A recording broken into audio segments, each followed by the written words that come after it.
అన్న నిజంగా యుద్ధమే జరుగుతుంది. 2 సైడ్ యుద్ధము. ఈ యుద్ధంలో 100% నవీన్ యాదవ్ విక్టరీ అవుతుంది. 100% విక్టరీ అయినది. ఎంత పెద్ద యుద్ధం, ఎంత పెద్ద సైన్యం రాని నవీన్ యాదవ్ ఈజీగా ఢీ కొట్టి గెలుస్తుంది. అంటే ఎందుకంత కాన్ఫిడెన్స్? దాన్ని ఓవర్ కాన్ఫిడెన్స్ అనుకోవచ్చా? లేదండి, ఓవర్ కాన్ఫిడెన్స్ ఎందుకు అనుకుంటుంది? అంటే ఇప్పుడు మామూలుగా ఇప్పుడు ఆ ప్రధాన పార్టీ అయినటువంటి బీఆర్ఎస్ గానీ బీజేపీ గానీ అవి కూడా ఇక్కడ బలంగా ప్రచారాలు చేస్తా ఉన్నాయి, బలంగా పోటీలు అయితే జరుగుతా ఉన్నాయి. ఈ నేపథ్యంలో మీరు ఎంత కాన్ఫిడెంట్ గా ఎట్లా చెప్తారు నవీన్ యాదవ్ గెలుస్తారు? దీంట్లో చాలా కారణాలు ఉన్నాయి. ఫస్ట్ ఆఫ్ ఆల్ ఏమంటే నవీన్ యాదవ్ ఇక్కడ వెల్ నోన్ పర్సన్, ఒక యూత్ లీడరు, మంచి యంగ్ ఏజ్ లోనే ఆయన పాలిటిక్స్ లో వచ్చి చాలా ఎక్స్పీరియన్స్ తీసుకున్నారు. అంటే ఓటమి అనేది 2 సార్లు ఓడిపోవడము అది కూడా ఒక పెద్ద ఎక్స్పీరియన్స్. ఆయన ఈ రోజు ఒక పార్టీలో వచ్చి, ఒక కాంగ్రెస్ పార్టీ నేషనల్ పార్టీలో వచ్చి ఆయన బలము కాంగ్రెస్ బలం ఈ రెండు కలిపితే 100% విక్టరీ ఉంటుంది. ప్లస్ మీరు అంటారు బీఆర్ఎస్ ఉంది, బీజేపీ ఉంది. బీఆర్ఎస్ ఉంది 3 times గెలిచిన వాళ్ళు. ఫస్ట్ టైం టీడీపీ నుంచి మన గోపీనాథ్ గారు గెలిచిన తర్వాత బీఆర్ఎస్ 2 times. బీఆర్ఎస్ లో వచ్చినాక గెలిచినా కూడా మీరు చూస్తే 2 times ఆయనకి ఎంఐఎం సపోర్ట్ ఎక్కువ ఉంటుంది. 100% ఎంఐఎం సపోర్ట్ ఉంటే బీఆర్ఎస్ కి ఎంఐఎం సపోర్ట్ ఉంది అంటున్నారు కదా, ఇక్కడ ముస్లిం ఓట్లు హిందువుల ఓట్లు చీలే అవకాశం ఉంది. దీనివల్ల కాంగ్రెస్ నుంచి నిలబడ్డటువంటి అభ్యర్థి నవీన్ యాదవ్ కి ఆయన ఓటమికి ఇది ఒక కారణం అవుతుంది అని చెప్పి అన్న. జీవితం ఎట్లా అంటే ఇప్పుడు చెప్తున్నా, ఇప్పుడు ఎంఐఎం ఉంది. ఇప్పుడు ఎంఐఎం ది మనం ప్యాటర్న్ చూసుకుంటే వాళ్ళు ఒక్కసారి ఒక పార్టీకి డిసైడ్ చేసి 100% వాళ్ళ క్యాడర్ వర్క్ చేసి ఓట్ ట్రాన్స్ఫర్ అవుతుంది. ఎంఐఎం దాంట్లో ఓట్ ట్రాన్స్ఫర్ 100% ఉంటుంది. సో ఆ నమ్మకం ఉంది. ఇప్పుడు మీరు అంటారు హిందూ ఓట్లు, ఇప్పుడు హిందూ ఓట్లు అనేది because majority section of society Hindus, అవి 100% చీలుతాయి. అందరికి పోతాయి. బీఆర్ఎస్ పోతాయి, బీజేపీ పోతాయి, కాంగ్రెస్ పోతాయి. బీజేపీ అనుకుంటుంది హిందూ మొత్తం నావే అనుకుంటారు. అట్లా కాదు కదా, అందరికి వేస్తారు వాళ్ళు. ఇప్పుడు ఎవరు మంచిగా పని చేస్తారు, ఆ డెవలప్మెంట్ ఎవరు చేయగలుగుతారు, ఎవరు ఇంకా ప్రజలు అది కూడా చూస్తారు, ఎవరు గెలవగలుగుతారు. ఇప్పుడు నేను గుడ్డిగా ఒకటి పోయి నా ఓటు ఎందుకు వెయిట్ చేసుకుంటా? ఇప్పుడు గెలిచే క్యాండిడేట్ ఆయన ఎంఐఎం ఉన్నప్పుడు కూడా 2nd పొజిషన్ వచ్చిండు, ఇండిపెండెంట్ కంటెస్ట్ చేస్తే కూడా 3rd వచ్చిండు. సో అటువంటి మనిషి ఇప్పుడు ఒక కాంగ్రెస్ గవర్నమెంట్ లో ఉంది, వాళ్ళు 100% గెలిచే క్యాండిడేట్. ఇప్పుడు నా ఓటు ఎందుకు వేస్ట్ చేసుకోవాలి? మాట్లాడుతున్నటువంటి మాట ఏంటంటే, ఇప్పుడు గతంలో బీజేపీకి ఎన్నైతే ఓట్లు పడ్డాయో దానికి మించి ఒక 5,000 ఓట్లు ఎక్కువ పడ్డా కానీ నవీన్ యాదవ్ ఓడిపోవడం ఖాయం అన్నట్టు తేల్చి చెప్పడం లేదండి. అంటే నా అంచనా వేరే ఉంది. దాంట్లో బీజేపీ ఓట్లు అంటే బీజేపీ ఓట్లు పెరిగితే నవీన్ యాదవ్ కి లాస్ అవుతుంది అని నేను అనుకోను. బికాస్ బీజేపీ ఓట్ బ్యాంక్ నాకు తెలిసి బీఆర్ఎస్ ఓట్ బ్యాంక్ కొంచెం సేమ్ ఉంటుంది. మీరు 100% చూసుకే ఒక అప్పర్ కాస్ట్ ఓసీ కాస్ట్ బీజేపీకి ఎక్కువ సపోర్ట్ చేస్తారు. అది అట్లా చూస్తే బీఆర్ఎస్ కూడా ఓసీ ఓట్ బ్యాంక్ ఉంది. సో బీజేపీ ఏమైనా తెలిసి అక్కడి నుంచి తెలిస్తే కానీ ఇక్కడి నుంచి రాదు. ఇప్పుడు బీజేపీకి రహమత్ నగర్ మీరు చూసుకోండి, ఎర్రగడ్డ చూసుకోండి, బోరబండ చూసుకోండి, షేక్పేట్ ఎంత బలం ఉంది బీజేపీకి. మీరు అక్కడ ఓట్లు మీరు లాస్ట్ టైం తీసుకుంటే మీకు అర్థమైపోతుంది. అలా ఓట్ బ్యాంక్ అనేది వెంకటరావు నగర్, శ్రీనగర్ కాలనీ, ఇటువంటి ఏరియా. అదే బీఆర్ఎస్ కూడా ఓట్ బ్యాంక్ మంచి గట్టి ఉంది. సో బీజేపీకి ఓట్లు పెడితే 100% అది టీఆర్ఎస్ కే లాస్ అవుతాయి కానీ నవీన్ యాదవ్ కి ఎక్కడ లాస్. ఇప్పుడు మీరు అన్నట్లు కాంగ్రెస్ కానీ లేకుంటే బీఆర్ఎస్ కానీ ఈ రెండిట్లో చూసుకున్నట్లయితే బీఆర్ఎస్ కి మీరు చెప్పినటువంటి రహమత్ నగర్ కానీ, కార్మిక నగర్ కానీ, యూసఫ్ కూడా వరకు బీఆర్ఎస్ ఉన్నటువంటి పట్టు కాంగ్రెస్ లేదు. 100% ఇప్పుడు రహమత్ నగర్ చూడండి, ఇప్పుడు ఇక్కడ మనకు అప్పుడు కార్పొరేటర్ కూడా చేస్తున్నారు బీఆర్ఎస్ నుంచి.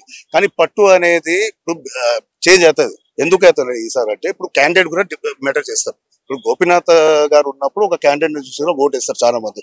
నవీన్ యాదవ్ కూడా ఇక్కడ లోకల్ అంత గట్టి క్యాండిడేట్. అంటే దాంట్లో ఎట్లా అంటే మేడం ఉన్నారు, ఇప్పుడు సునీత గారు కంటెస్ట్ చేస్తున్నారు. ప్రజలు అట్లా కూడా ఆలోచిస్తారు. ఇప్పుడు గోపీనాథ్ గారు ఎట్లా ఫిజికల్ గా అవైలబుల్ ఉంటుంటే సునీత గారు అట్లా అవైలబుల్ ఉంటుందా లేదా, అది ఒక క్వశ్చన్ మార్క్. బికాజ్ ఆమె అవగాహన లేదు, ఎక్స్పీరియన్స్ లేదు పాలిటిక్స్ లా. ఏదో ఇప్పుడు వాళ్ళ సానుభూతి దీనికోసము బీఆర్ఎస్ ఆమెని ఇక్కడ బడిలో దింపింది. కానీ ఆమె అంత అవైలబిలిటీ ఉంటుందా? రేపు సడన్ గా ఏమైనా ఎమర్జెన్సీ ఉంది, అసెంబ్లీలో ఎమ్మెల్యే కావాలంటే ఆమె అంతా రాగలుగుతారా? ఈ రోజు అందరూ ఎమ్మెల్యేస్ ఇన్ఛార్జ్ లెక్క వచ్చినారు, 14th వరకు ఇక్కడ వస్తారు, రేపు వాళ్ళు వెళ్ళిపోతారు 15th కి. బికాజ్ వాళ్ళకి కూడా ఉంటాయి కాన్స్టిట్యూన్సీ, అక్కడ చూసుకోవాలా, వాళ్ళు వస్తారు ఎవ్రీ టైమ్. ఇక్కడ ప్రజలు ఏమనుకుంటారు, మాకు ఎటువంటి ఎమ్మెల్యే కావాలంటే 24 hours మాకు అవైలబుల్ ఉండాలా, మాకు ఏ సమస్య ఉందో దానికి అండగా ఉండాలా, రియాక్ట్ కావాలా. అంటే మనం బీఆర్ఎస్ నుంచి ఉన్నటువంటి ఎమ్మెల్యే మాగంటి గోపీనాథ్ గారు కూడా అనునిత్యం కూడా ప్రజల్లో ఉన్నటువంటి వ్యక్తిగా అయితే చెప్పారు. అంటే ఒక క్వశ్చన్ మార్క్ ఏంటంటే, ఆయన ఏం చేయకుండా ఆయన ప్రజల్లో తిరగకుండా ఉంటే, ఆయన హయాంలో అభివృద్ధి జరగకపోయి ఉంటే 3 సార్లు ఎందుకు గెలిపిస్తారన్నట్లు కూడా ఒక క్వశ్చన్ మార్క్ అనేది రైజ్ చేస్తున్నారు. కరెక్ట్ అంటున్నారు. ఇప్పుడు 3 సార్లు గెలిచినారు. టీడీపీతో ఉన్నప్పుడు బీజేపీ టీడీపీ అలయన్స్ ఉండే 14 లా, అప్పుడు ఒక హవాలా గెలిచిండు. తర్వాత 18 మీరు చూసుకుంటే టీఆర్ఎస్ లో జాయిన్ అయ్యి మళ్ళీ ఎంఐఎం తో ఇన్ఫార్మల్ అలయన్స్ ఉండే, అప్పుడు సేమ్ 23 అదే ఉండే.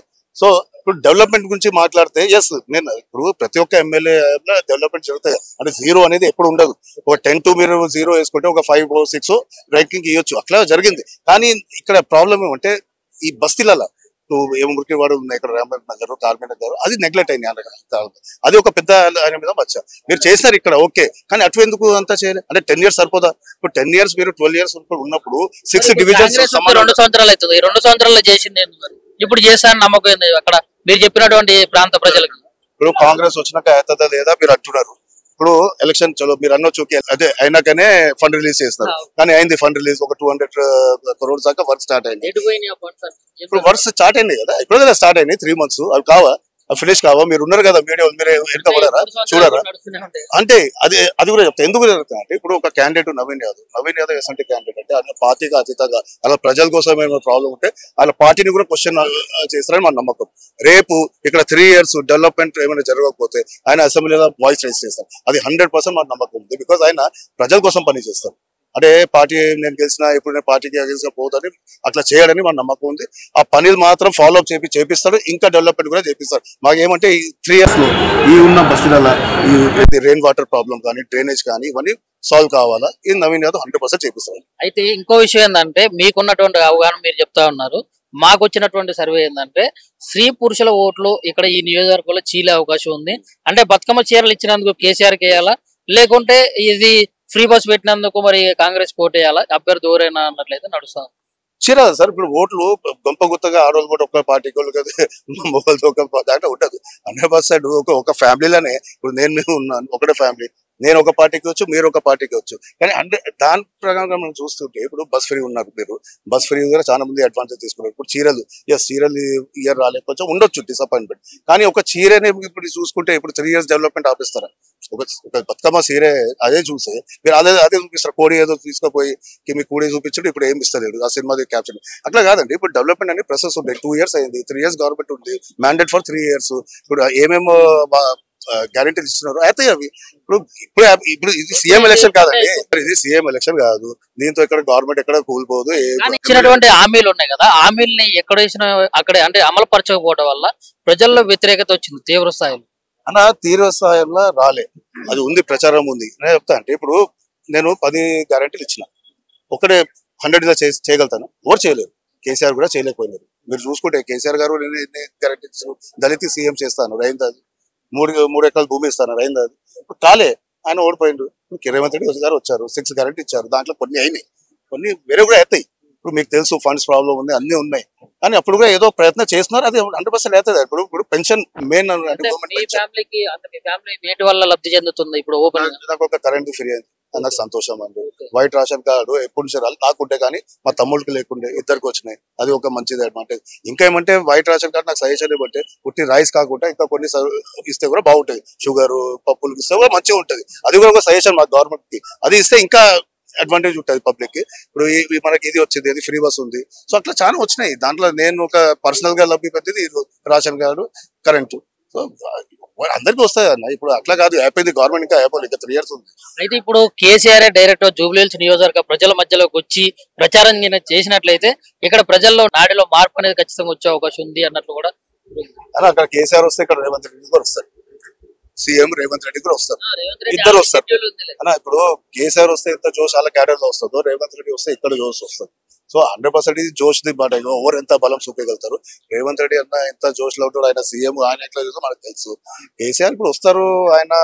పాపం చాలా రోజులు బయటకు వస్తుండు అంతే అది కదా సార్ ఇప్పుడు 2 years అవుతుందా అసెంబ్లీ ఎన్నిసార్లు వచ్చి నాకు తెలియదు ప్రమాణ స్వీకారం ఎప్పుడు చేస్తారు అది కూడా మాకు గుర్తులేదు అసెంబ్లీ వస్తలేరు పబ్లిక్ లో ఎక్కడ పోతలేరు ఇప్పుడు వస్తున్నారు చూద్దాం ఎంత ఎనర్జీ ఉంది మంచిది రావాలా అట్లా వస్తేనే పోటీ ఉంటది ఇప్పుడు ఆయన వచ్చి ఓడిపోతేనే గెలిస్తేనే కాంగ్రెస్ కి అప్పటి కానీ ఆయన రాకపోతే 1 side ఇప్పుడు బీజేపీ నుంచి కూడా గట్టి అడావుడు అయితే నడుస్తుంది జోరుదారుగా ప్రచారాలు అయితే జరుగుతున్నాయి అంటే కేంద్రం నుంచి కూడా వచ్చినటువంటి వ్యక్తులు కూడా ఇక్కడ గల్లీ తిరిగి డోర్ టు డోర్ క్యాంపెయినింగ్ ఏదో చెప్తా ఉన్నారు మరి ఏమన్నా బీజేపీ మరి ఫస్ట్ మనం మాట్లాడుకున్నట్లు ఒక 5,000 అయినా కానీ లేకుంటే ఇంకా పైన అంటే ఆ ప్రజల యొక్క ఆలోచనలు మళ్ళించి బీజేపీకి ఓటు పడేటట్టు ఏమన్నా జరిగితే తర్వాత ఏంది పరిస్థితి సార్ నేను ఒక మాట మీరు చాలా బీజేపీకి అంటే ఏమంటారు దాన్ని అడ్వాంటేజ్ లెక్క ఇచ్చినట్టు 5,000 ఓట్లు వస్తాయి కానీ నేను ఒక మాట అంటా సార్ 500 పెంచమని లాస్ట్ ఇయర్ కన్నా 500 వస్తాయి నేనే పోయి కాంట్రాక్ట్ కి సన్మానం చేస్తాను నేనే పోయి సన్మానం పక్కా చేస్తా 500 వచ్చినాయి అంటే లాస్ట్ టైం కన్నా 500 ఎక్కువ వచ్చినాయి బీజేపీ ఇక్కడ ఇప్పుడు 2 side కరెక్ట్ పోటీ జరుగుతుంది వన్స్ ఇప్పుడు ట్రయాంగులర్ పోల్ ఎక్కడ లేదు, ఇది 2 సైడ్ పోటీ. ఆ 2 సైడ్ పోటీలో ఆయన 500 పెంచుకుంటే అదే ఆయన విక్టరీ. ఆయన గ్రోత్ చేసిన పార్టీ అదే నమ్ముతున్నాను. ఓట్ల ఎక్స్ట్రా పడితే మాత్రం ఖచ్చితంగా విక్టరీ 100% ఆయన గ్రోత్ చేసిన పార్టీ నేను నమ్ముతాను.